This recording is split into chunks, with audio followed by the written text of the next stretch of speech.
Como nós falamos anteriormente, quando você fala em frequência alta, né, na parte de alta, isso aqui é controlado pelos capacitores externos, né, os capacitores externos que mandam, e isso aqui, essa parte de alta, é controlado pelos capacitores, né, internos.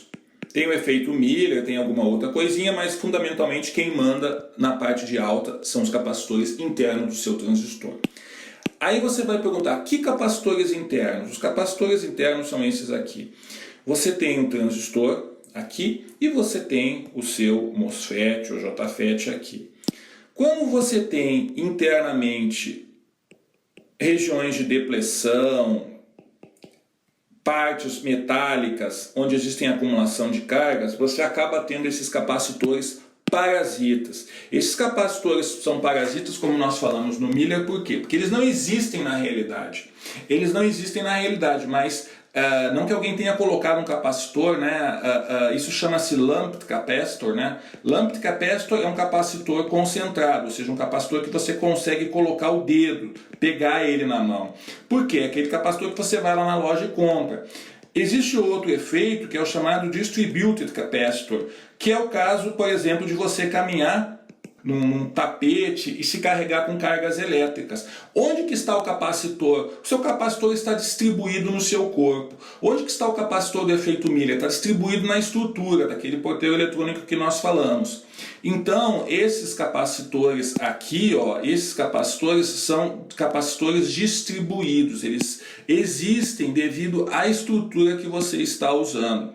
Então, por exemplo, esse capacitor aqui chama-se CCE, né, devido ao capacitor coletor emissor. Esse aqui é CCB e esse aqui é CBE. A mesma coisa vale para o JFET, MOSFET, etc. Ele tem esses capacitores aqui.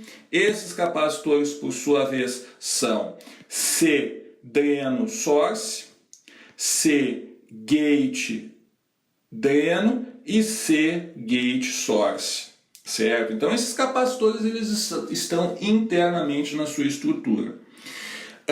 Você percebe que esses capacitores têm um negócio interessante, que eles, se você for parar para pensar, eu vou desenhar aqui um modelo de pequenos sinais de um MOSFET.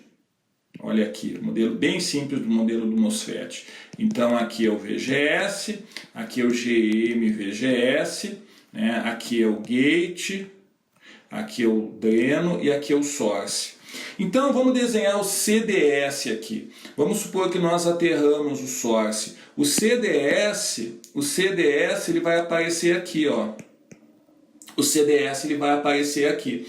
O que significa que o CDS está aparecendo ali? Ele está aparecendo ligado no ground. Então você percebe que como ele está ligando no ground, você lembra de uma estrutura assim, ó. Em baixa frequência é o contrário, a posição do RC era diferente. Agora o nosso C ele está ligado assim. O que é isso aqui? Isso é um low pass filter. De novo, é o paradoxo. Quem manda na resposta de alta tem caráter de low pass filter. Se você for olhar aqui no azul, ó, isso aqui é uma resposta low pass filter.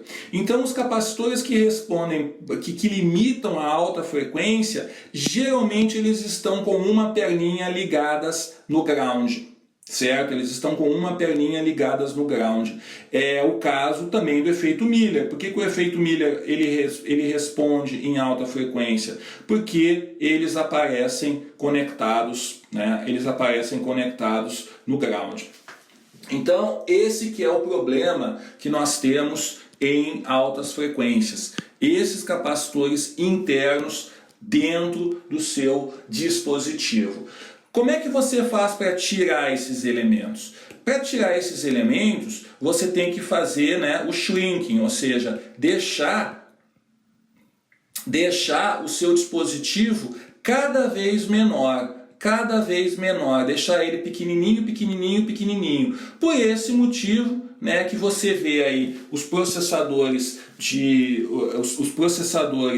tirar os capacitores parasitas aqui que nós queremos, né? Os transistores de microprocessadores, de PCs, de laptop, eles estão cada vez menores, porque quando eles ficam menores, por isso que se fala tecnologia de tantos nanômetros, porque quanto menores eles ficam, quanto menores os capacitores internos ficam, porque o transistor ficou menor, mais rápido o seu clock, o seu dispositivo pode rodar.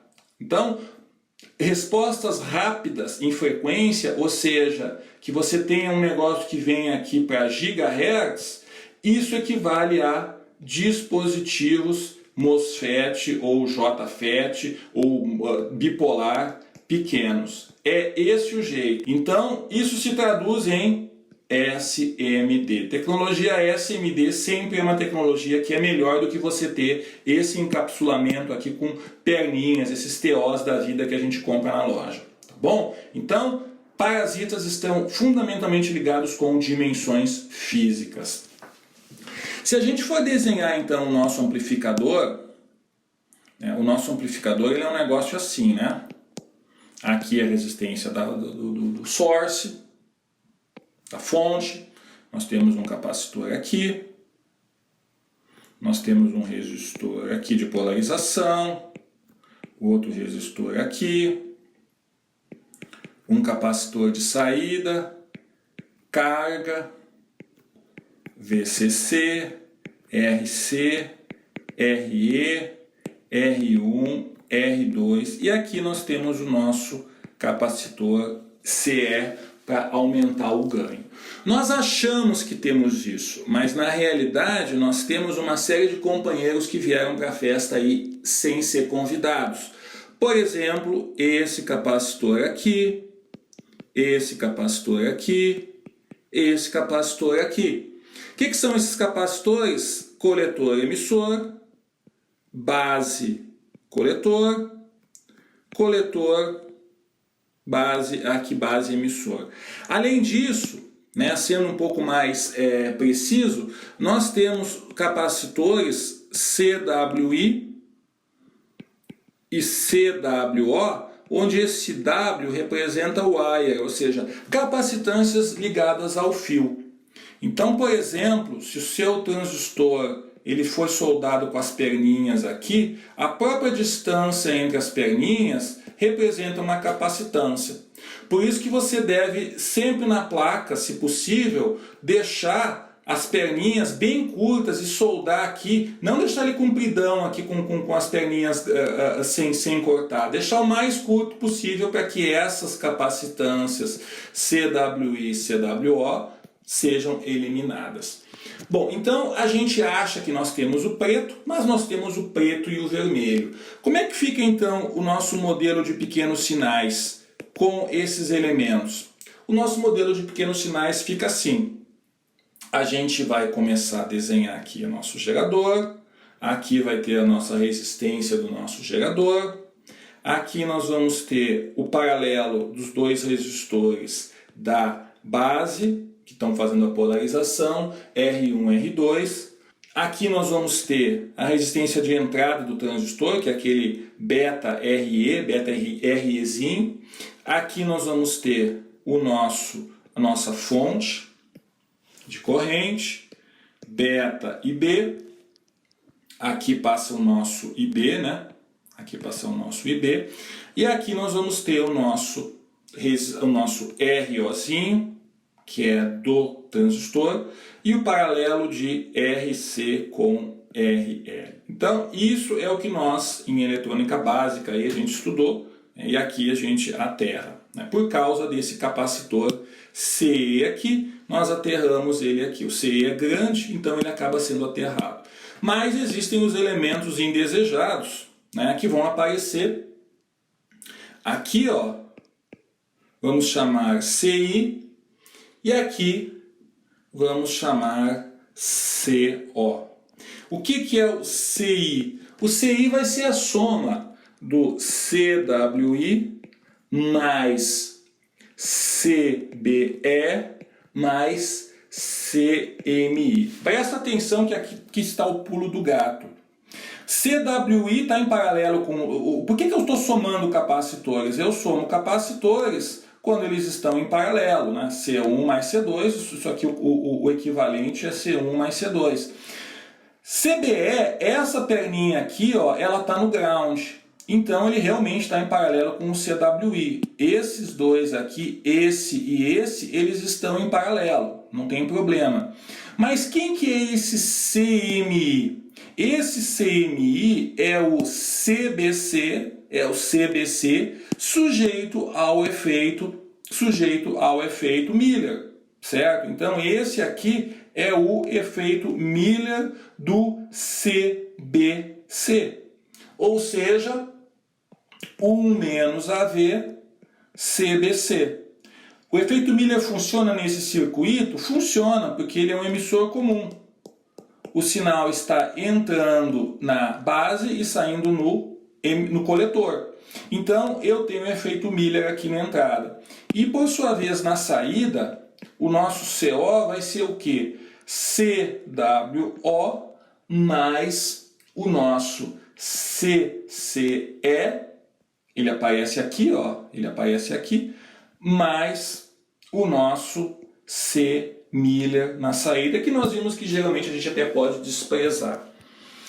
Alguém vai dizer, alguma coisa está errada aí, porque eu não estou vendo esse capacitor e esse capacitor. Esses capacitores em amarelo eu não estou vendo. Você não está vendo porque você não deve ver. Vamos ver se você acompanha comigo. Esses capacitores parasitas, CBC, CBE, CCE, CW, etc., eles são pequenininhos, na ordem de picofarads. Já os capacitores, esse aqui, capacitor de entrada, capacitor de saída e o capacitor do emissor, capacitor de entrada, capacitor de saída e capacitor do emissor, são capacitores grandes que você compra na loja, da ordem de microfarads. O que acontece? Na frequência que nós estamos desenhando esse modelo de pequenos sinais, isso aqui é um modelo de pequenos sinais, como nós falamos, em altas frequências, esses capacitores de microfarad já viraram curto há muito tempo.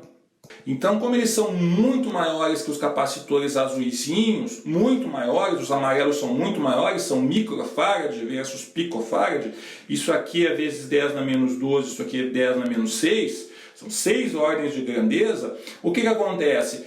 Quando os azuisinhos entram em ação, os amarelos já morreram há muito tempo, já viraram curto. Então, se você for ver aqui, ó, fazendo um desenho aqui, aqui estaria o nosso CI. Ele virou um curto, certo? Ele virou um curto. Esse curto aqui, ó, por terra, é o nosso CE. Virou um curto há muito tempo. Esse aqui, ó, esse cara aqui seria o nosso CO. Virou curto há muito tempo, tá bom? Ficaram os picofarads que levam mais tempo para virar curto, porque eles são muito menores. Então, o que vai acontecer? Na entrada, nós vamos poder fazer um Thevenin, juntando todas as resistências de entrada e a capacitância de entrada. E na saída, a mesma coisa. Eu vou ter aqui uma tensão de Thevenin de saída, uma tensão de Thevenin de entrada, RTHO, e aqui eu vou ter o meu CO. Então você percebe que aqui a resistência de Thevenin de entrada, que vai gerar o polo, ó, como eu falei, isso aqui vai ser o polo, um dos polos de alta frequência, vai ser RS, paralelo com R1, paralelo com R2 e paralelo com a resistência de entrada do nosso transistor. Já a saída vai ser o que? RC, RL e RO. Então, o CI e o CO é aqueles que nós calculamos antes. O que você percebe aqui? A gente quer que a frequência de corte inferior tenda a zero e a gente quer que a nossa frequência de corte superior seja infinito. Ou seja, nós queremos que esse negócio seja o mais largo possível, para a gente ter uma resposta em frequência grande, uma resposta em frequência boa, né? Como que eu faço? Se eu lembro que a frequência de corte é 1 sobre 2πRC, né? A frequência de corte 1 sobre 2πRC, seja a parte de baixa, seja a parte de alta, indiferentemente, o que eu tenho que fazer? Se eu estou falando agora em alta, eu quero que esse número seja grande. Para esse número ser grande, esses valores têm que ser pequenininhos. Como nós falamos, os capacitores internos, para ser pequenos, a minha estrutura tem que ser pequena, né? Como nós falamos anteriormente. Então a nossa estrutura, nossos transistores têm que ser o mais pequeno possível. E os nossos resistores, veja que esses resistores aqui são resistores que nós escolhemos. R1, R2, RE, RC, RE são resistores que nós escolhemos. Então, se você quer uma resposta alta, é bom que esses resistores também sejam pequenos. Aí você vai estar aumentando a faixa de operação do seu circuito, mexendo com os polos. O problema é o seguinte, quando você faz o R pequeno, quando você faz, por exemplo, como nós falamos aqui, né? Você quer fazer a polarização aqui. Aí você fez as contas e isso aqui tem que ter uma relação de 1 para 10. Estou dando um chute aqui. Se você pode fazer 1 ohm e 10 ohms, ou você pode fazer 1 mega e 10 mega. A relação é a mesma entre esses dois resistores.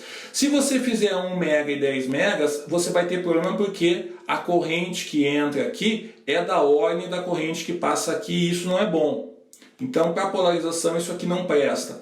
Essa solução ela é a melhor, só que ela consome corrente, né? Nós vimos isso em dispositivos eletrônicos, ela consome mais corrente. Mas do ponto de vista de frequência de corte, é melhor você baixar os valores dos seus resistores.